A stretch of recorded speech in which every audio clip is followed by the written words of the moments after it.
ठीक है, तो हम लोग यहाँ पे यही पढ़ रहे थे, ट्रांसपोर्ट हो रहा है ऑक्सीजन का 21%। Oxygen in the blood combines with haemoglobin to form oxy haemoglobin and reaches the cell या tissue. 97% of oxygen is transported through haemoglobin and 3% जो ऑक्सीजन हो रहा है ट्रांसपोर्ट हो रहा है डिजॉल्व इन द प्लाज्मा।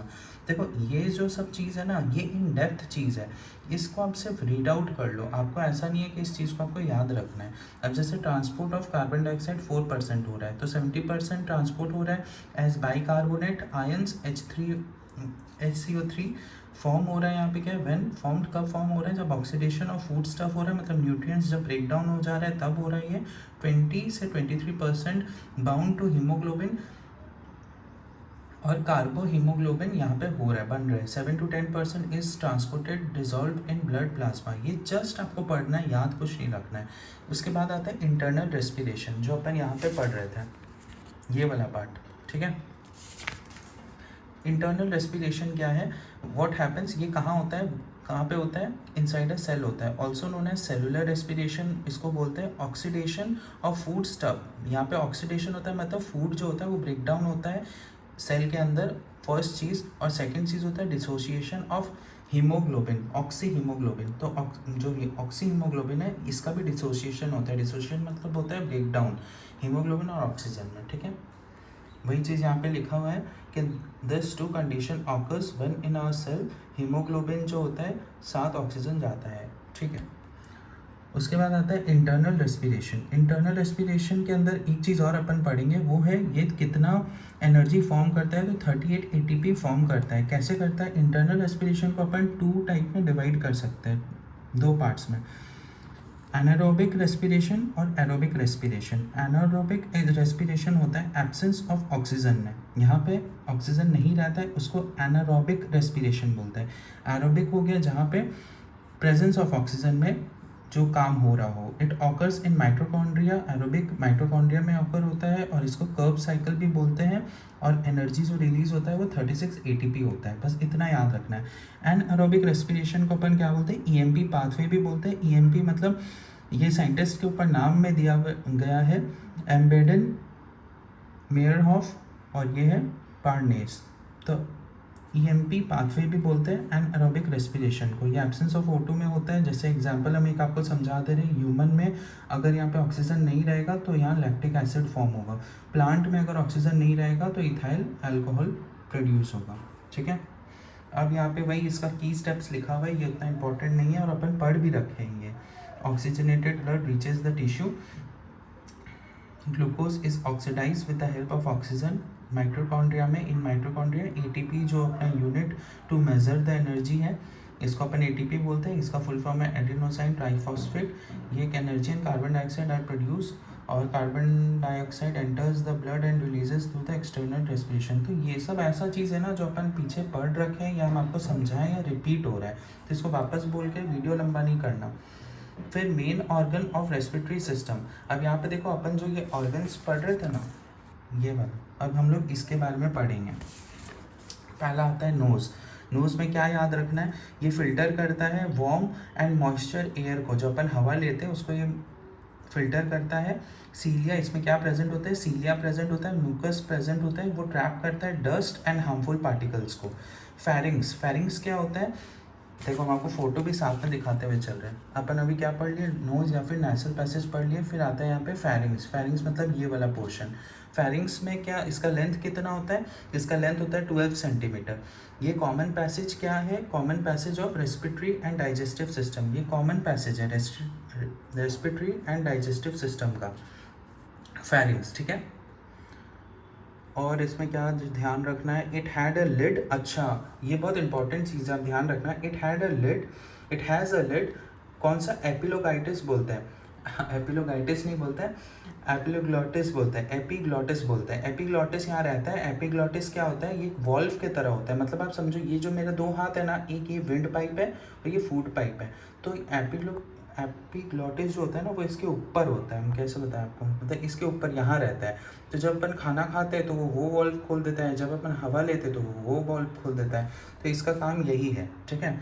ये देखो आपको, ये है, ये ओपन होता है, ये क्लोज होता है। विंड पाइप और फूड पाइप के ऊपर रहता है ये, बहुत इंपॉर्टेंट कंपोनेंट है। It has a lid epiglottis prevents food from going into windpipe.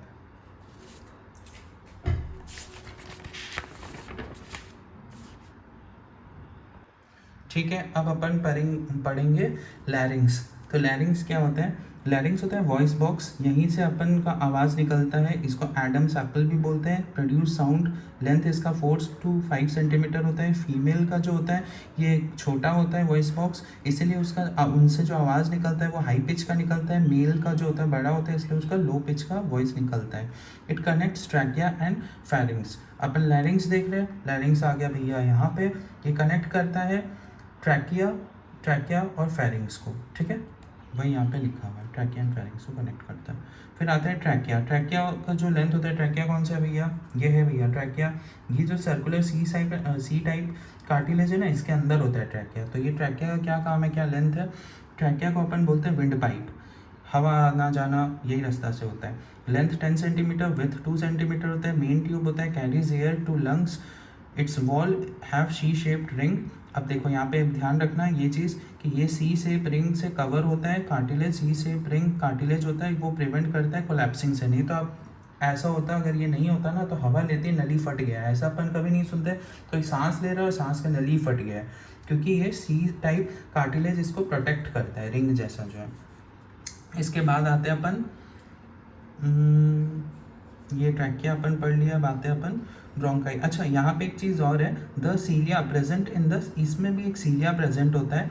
सीलिया क्या होता है? छोटा डॉट डॉट चीज़ होता है, वो आपका क्या हेल्प करता है? Remove dust and bacteria. वो हेल्प करता है आपको डस्ट और बैक्टीरिया को रिमूव करने में। तो ये आप ध्यान रखना कि ट्रैकिया में सीलिया होता है, ठीक है। फिर आता है ब्रोंकाई। ब्रोंकाई किधर होता है भैया? अब अपन आ गए ट्रैकिया आ गए हैं। ट्रैकिया के बाद आते हैं नीचे ब्रोंकाई, मतलब ये वाला, ये हिस्सा को ब्रोंकाई बोलते हैं, ठीक है। ब्रोंकाई में क्या होता है? ये wind pipe divides into 2 branches. Wind pipe जो है वो डिवाइड हो रहा है 2 ब्रांचेस में, राइट ब्रोंकस और लेफ्ट ब्रोंकस। राइट और लेफ्ट में डिवाइड हो गया है, गोज टू राइट लंग्स, और लेफ्ट ब्रोंकस जो होता है लेफ्ट लंग्स में जा रहा है। These branches carry air to the small bronchioles। अब यहाँ से एयर जो है वो कहाँ जा रहा है? ब्रोंक्यूल्स में जा रहा है, ठीक है। जो ब्रांचेज आपका ये सब ब्रोंक्यूल्स हैं, यहाँ पे जा रहे हैं। ब्रोंक्यूल्स में आते हैं, क्या होता है? Bronchioles divided into smaller branches from the bronchi, जो अपन ऊपर पढ़े। Each bronchioles and in the alveoli. Each bronchioles जो होता है वो एल्वियोली, जो मोमो जैसा स्ट्रक्चर है ना, इसको एल्वियोली बोलते हैं, वो यहाँ पे ब्रेक डाउन हो जाता है। फिर यहाँ पे क्या लिखा हुआ है? Their wall are thin. Wall जो उसका थिन होता है, फ्लेक्सिबल होता है, make exchange of gases easy. ये जो वॉल होता है ये सब थिन होता है, फ्लेक्सिबल होता है, तो वो ईज कर देता है एक्सचेंज ऑफ गैसेज में। फिर आता है एल्वियोली, जो मोमो जैसा स्ट्रक्चर हम आपको बता रहे हैं। Number of alveoli in lungs जो होता है, ध्यान रखना, number of alveoli in lungs 240 million से 420 मिलियन तक होता है, ठीक है। Number of alveoli in lungs. These are small air sacs मतलब air bags in the lungs where gaseous exchange of oxygen and carbon dioxide takes place। बहुत अच्छा से ध्यान रखना है, यहीं पे एक्सचेंज ऑफ गैसेस होता है एल्वियोली में। इसी को अपन एक्सचेंज साइट भी बोलते हैं, इसका अपन पीछे अच्छा से पढ़े भी है। This is where oxygen enters, carbon dioxide leaves. Wall of alveoli very thin होता है, ये चीज़ अपन को यहाँ पे ध्यान रखना है। इसके बाद आता है लंग्स। लंग्स का कलर क्या होता है? पिंक कलर का होता है। नीचे क्या होता है? स्पॉन्ज होता है। वेट जो होता है 1400 ग्राम के लगभग होता है। अब इसमें अपन को और कुछ याद नहीं रखना है। अच्छा, ये चीज़ आप और एक देख लो,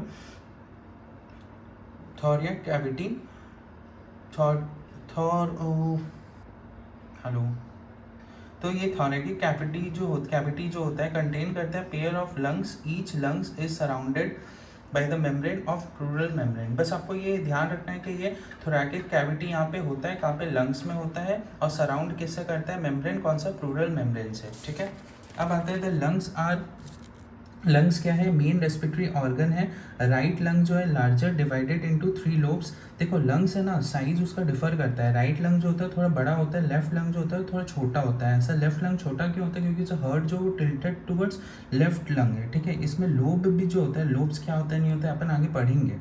तो राइट लंग्स में ध्यान रखना, लार्जर होता है, डिवाइडेड इनटू 3 लोब्स में डिवाइड होता है। लेफ्ट लंग जो होता है डिवाइड होता है 2 लोब्स में, ठीक है। लंग्स क्या कंटेन करता है? Network of blood vessels contain करता है। Here oxygen passes into blood and carbon dioxide passes out. वही oxygen in, carbon dioxide out. वही बात है, पूरा चैप्टर में यही चीज़ है। उसके बाद आता है डायफ्राम। डायफ्राम एकदम ये वाला पार्ट है, ठीक है। डायफ्राम क्या होता है? डोम शेप होता है, muscle located between the chest and abdomen. Chest और एब्डोमेन के बीच में होता है diaphragm. Controls the process of inhalation and acceleration. अब हम लोगों को पता है अपन सांस लेते हैं तो क्या सिकुड़ता है? डायफ्राम सिकुड़ता है। जब अपन एक्सलेशन सांस छोड़ देते हैं तो डायफ्राम स्ट्रेट हो जाता है। तब कौन सिकुड़ता है? तब कॉन्ट्रैक्ट करता है लंग्स। ये अपन आगे पढ़े थे। वहीं यहाँ पे नोट जो अपन पहले भी पढ़े वही लिखा हुआ है, under normal circumstances adult breathe 16 times. वहाँ पे 12 से 18 या 16 टाइम्स लिखा हुआ था, तो वो अप्रॉक्स 16 टाइम्स है, वहाँ पे मेंशन है। ये वाला चीज़ भी अपन वहाँ पढ़े हैं। अब है रेस्पिरेटरी वॉल्यूम एंड कैपेसिटीज़। ये चीज़ है ना थोड़ा सा मतलब अजीब नहीं है, पर ये चीज़ को बस आपको ध्यान ही रखना है। Respiratory volume and capacity. Tidal volume होता क्या है? टाइडल वॉल्यूम मतलब एयर इंस्पायर्ड और expired during normal respiration. Tidal volume मतलब होता है सांस लेना, सांस छोड़ना नॉर्मल कंडीशन में टाइडल वॉल्यूम बोलते हैं, ठीक है। बस ध्यान रखो इतना। इंस्पिरेशन रिवर्स वॉल्यूम, IRV क्या होता है? Inspired forcefully respiration. सांस अगर आप जोर से लेते हो तो उसको अपन बोलते हैं IRV, इंस्पिरेशन रिजर्व वॉल्यूम। उसके बाद आता है एक्सपिरेटरी रिजर्व वॉल्यूम। इसको क्या बोलते हैं? जब अपन एक्सपायर सांस को जोर से छोड़ते हैं, तो सांस को जोर से लेते हैं उसको IRV बोलते हैं, सांस को जोर से छोड़ते हैं उसको ERV बोलते हैं। इतना ध्यान रखो। उसके बाद आता है रेसिडुअल वॉल्यूम। रेसिडुअल मतलब कुछ बच जाना, रेसिड्यू कुछ बच जाता है उसको रेसिड्यू बोलते हैं, उसी से आया रेसिडुअल वॉल्यूम।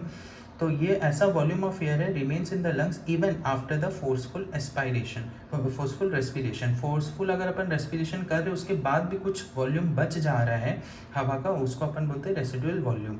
तो उस वॉल्यूम को मेजर को बोलते हैं RV। अब यहाँ पे अपन को ध्यान क्या रखना है? इंस्पिरेटरी कैपेसिटी और एक्सपायरेटरी कैपेसिटी। तो ये क्वेश्चन ऐसा पूछ सकता है कि IC is equal to TV plus IRV। TV मतलब टाइडल वॉल्यूम, टाइडल वॉल्यूम मतलब नॉर्मल सांस लेना बाहर छोड़ना, और IRV मतलब इंस्पायर मतलब सांस इनहेल करना। तो इंस्पिरेटरी कैपेसिटी मतलब tidal volume plus IRV is equal to IC। फिर एस्पायरेटरी कैपेसिटी, वैसे एस्पिरेटरी कैपेसिटी क्या होता है? TV प्लस ERV, हम लोग जोर से सांस को छोड़े plus normal condition is equal to EC, expiratory capacity. ये अपन पढ़ लिए रेस्पिरेशन का मेजर जो जो चीज़ इंपॉर्टेंट है एग्जाम पर्सपेक्टिव से। अब अपन सिर्फ इसका पढ़ेंगे डिजीजेस, ठीक है। डिजीजेस में सबसे पहले आता है अस्थमा। अस्थमा क्या होता है? एक मिनट दिख रहा है, हाँ। अस्थमा क्या होता है? डिफिकल्टी इन ब्रीदिंग होता है अस्थमा में, मतलब विजलिंग होता है। विजलिंग मतलब घबराहट होना या इन्फ्लेमेशन, सोजन आ जाना, कहाँ पे? ब्रोंकाई या ब्रोंक्यूल्स में। अस्थमा को अपन क्या बोलते हैं? ड्राइनेस इन ट्रैकिया भी बोलते हैं। अगर यहाँ क्वेश्चन आया ड्राइनेस इन ट्रैकिया और मैच द फॉलोइंग में रहा अस्थमा, तो एस्थमा को ही अपन यहाँ पे टिक करेंगे। फिर आता है एम्फीसीमा। एम्फीसीमा मतलब क्या होता है? ये क्रोनिक डिजीज़ है, डिजीज़ ही ऑब्वियसली, तो ये क्रोनिक डिजीज़ है। जैसे पार्किंसंस होता है वो भी एक क्रोनिक डिजीज़ है, ये भी एक क्रोनिक डिजीज़ है। क्रोनिक डिजीज़ होता क्या है? ये परसिस्टेंट करता है लॉन्ग लास्टिंग हेल्थ डिजीज़। देखो दो टाइप का डिजीज़ होता है, क्या होता है? एक्यूट, जैसे अपन को फीवर हो गया, जुकाम हो गया, ये सब ज़्यादा दिन लॉन्ग लास्टिंग नहीं होता है, उस टाइप का डिजीज़ को बोलते हैं एक्यूट डिजीज़। क्रोनिक डिजीज़ हो गया जैसे पार्किंसंस डिजीज़ हो गया, या फिर यहाँ पे जो अपन पढ़ रहे थे एम्फीसीमा हो गया, ये सब क्या लॉन्ग लास्टिंग डिजीजेज होता है, लंबा चलता है। One major cause of emphysema is cigarette smoking, इससे ये कॉज होता है। फिर आता है ट्यूबरकुलोसिस। ये बैक्टीरियल इन्फेक्शन है, sorry it's a bacterial infection, और ये इफेक्ट कहाँ पे होता है? लंग्स में होता है। हिकअप्स भी जैसे नॉर्मल हिचकी में तो कोई दिक्कत नहीं है, पर बहुत बार वो एक डिजीज़ के फॉर्म में हो जाता है, कंटिन्यूस सडन होता है। क्यों होता है ऐसा? क्योंकि सडन कॉन्ट्रैक्शन होता है कहाँ पे? डायफ्राम मसल्स में। सडन कॉन्ट्रैक्शन हो जाता है डायफ्राम मसल्स का, इसलिए हिकअप्स होता है, वो हिक साउंड प्रोड्यूस करता है। अब यहाँ पे वही चीज़ लिखा हुआ है, एक्यूट को अपन फीवर बोलते हैं, क्रोनिक डिजीज़ को अपन मतलब जो लॉन्ग लास्टिंग होता है, लंबा चलता है, उसको अपन क्रोनिक डिजीज़ बोलते हैं। आर्टरीज एंड वेन्स जो है प्राइमरी ब्लड वेसल इन सर्कुलेटरी सिस्टम। ये एक आर्टरीज और वेन्स क्या होता है? ये एक प्राइमरी ब्लड वेसल्स है इन सर्कुलेटरी सिस्टम। अब आर्टरीज होता क्या, वो क्या कैरी करता है? ब्लड कैरी करता है अवे फ्रॉम हार्ट, और वेन्स जो है carry blood towards the heart. ये अपन आगे पढ़ रखे, जस्ट हम रीड आउट कर दिए, यहाँ लिखा हुआ था इसलिए। And thank you very much and thank you.